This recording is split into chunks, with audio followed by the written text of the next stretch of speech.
America's Voice. We're on with Mike Davis at Article 3 Project. We're talking about the Supreme Court showdown on birthright citizenship. And Mike, I got to say, man, you mentioned there was this poll that came out about the children of illegal aliens, and it's like 60% supports. I just don't buy that.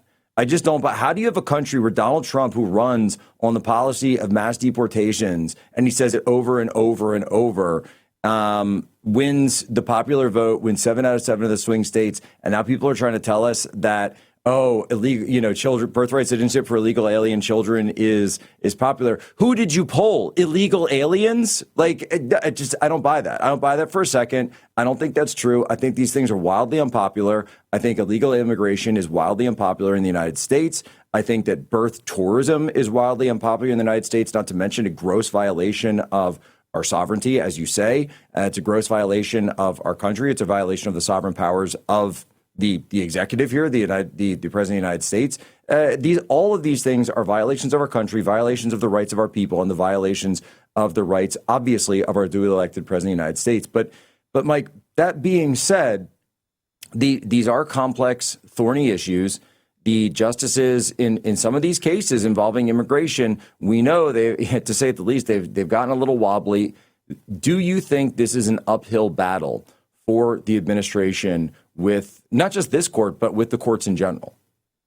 I worry this is a 7-2 case, and I worry that the only two justices who will actually have the courage to follow the law here are Justice Clarence Thomas and Justice Sam Alito. I worry that the Chief Justice and the 3 Trump justices will join the 3 leftists who will always vote against President Trump. But again, the law is so crystal clear here that we, the people, the sovereign citizens of America, get to decide who comes, who goes, get to decide who our fellow citizens are.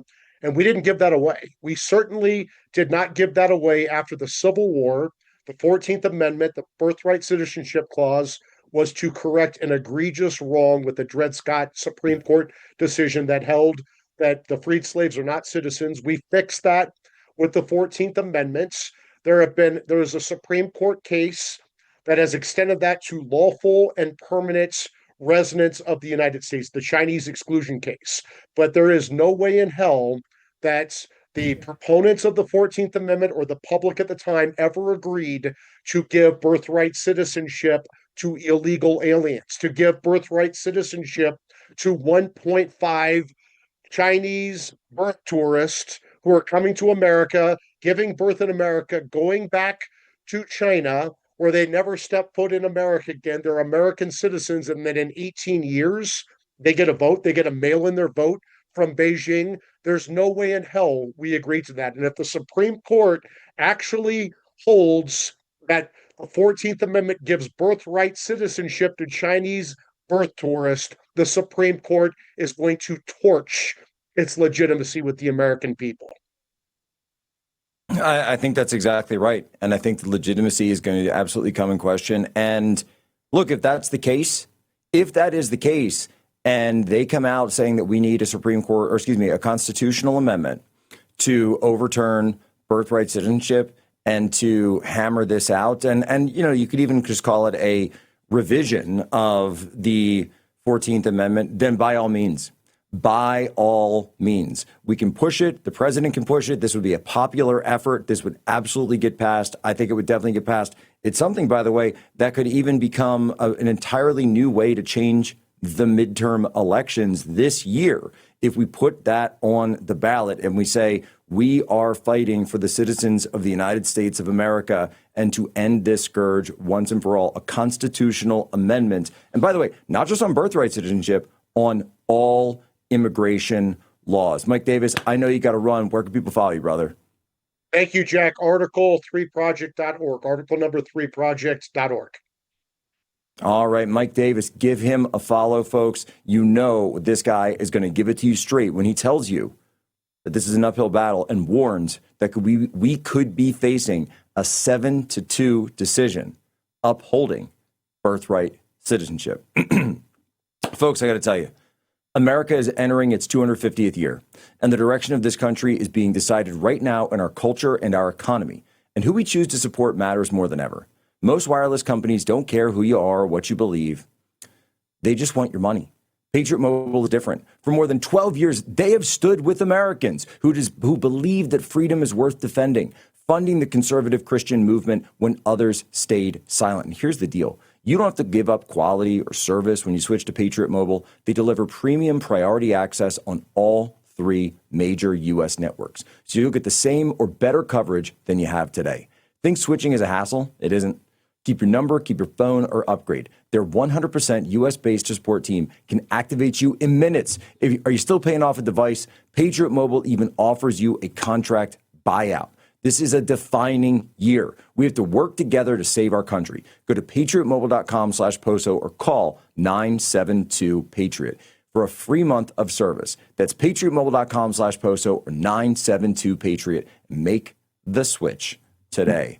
All right, folks, we are continuing our coverage of this situation, the showdown at the Supreme Court. And by the way, let me just pull this out for a second. Let me just walk people through this. Like, let's say, in the scenario where we get a 7-2 decision against, or even a 5-4, whatever it is. If birthright citizenship upheld, imagine this. Imagine the political ramifications of making the 2026 midterm election and the 2028 election all about a constitutional amendment on birthright citizenship and on immigration in general, an illegal alien amendment. It's time for an illegal alien amendment to the U.S. Constitution, where we go through all of these things. We go through chapter and verse, all of the issues that are being caused in our nation right now. So John Roberts, and you saw that line that he said earlier, where he said, "Oh, it's a new world, but it's an old Constitution." That's the point, all right? The 14th Amendment was decided in the wake of the Civil War, and as such was decided in the world of the 1860s. It is a world that is fundamentally different in so many ways. Immediate flights, immediate travel that's able, birthright citizenship, which was unthinkable in those times, is available now. So what is the proper remedy? An amendment to the United States Constitution. I, right here on Human Events Daily, am proposing a constitutional amendment on illegal immigration. Joshua Lisec, author, multiple New York Times bestselling author, joins us now, also the co-author of Unhumans, joins us. Joshua, you've been listening to this case, you've been listening to the debate. What do you think? What do you think, by the way, right there, of my scheme of saying, you know what, let's put this up to the American people. Let's push for a constitutional amendment on illegal immigration. Do you think that would be popular? Do you think that would reframe the midterm elections and the next series of elections and really our politics in this country writ large? Yes, I think so. One of the refrains of my and many other Trump supporters' positions has been, with a simple rhyme, stay on track, they all go back. All economic malaise and other socio-political disruptions we have for our current generations, they all go back to immigration. It's a simple matter of supply and demand. And what infuriates most of the American patriots I'm talking to is the sorts of advocates for unfettered immigration, like Cecilia Wang, who is advocating for birthright citizenship today at the United States Supreme Court. She herself was born to immigrants in Oregon. She is ethnically Han Chinese. Her parents are from Taiwan. She was born in Oregon. Now she gets to be a U.S. citizen. She's been saying to all the protesters and supporters of hers outside the Supreme Court, you are all Americans, she's saying. You're all American citizens. So what's happening, and what has happened for decades now, is what it means to be American, the adjective, no longer equates to what it means to be an American as a citizen. And the great crisis of our age and of our culture going forwards, and if we don't win, we don't have a country. The great crisis is to recouple citizenship and heritage American identity. And that makes a lot of people uncomfortable, but that is the reality that we face. Otherwise, if anyone can be an American, then everyone is an American. We have 8 billion potential Americans in the world.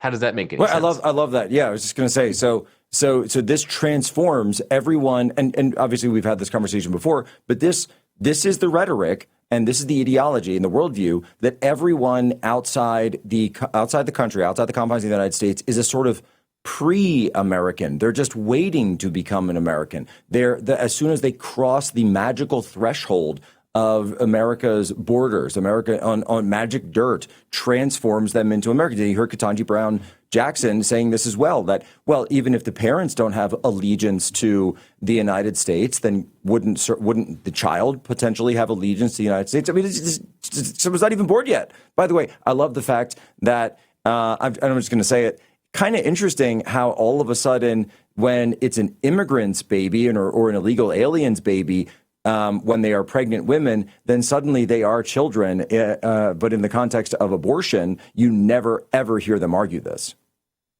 Because they're not white, Jack. Exactly. No, exactly. Joshua, we are coming up on a little break here. I want to hold you over because there's so much to dig into here. And you're right that these are fundamentally questions of identity. What does it mean to be an American? What does it mean to have allegiance? And you better believe that in the 1860s, right after a massive war was fought between the northern and southern states, the questions of allegiance were first and foremost and primary on Americans' minds. Right back, Jack Posobiec, Human Events Daily.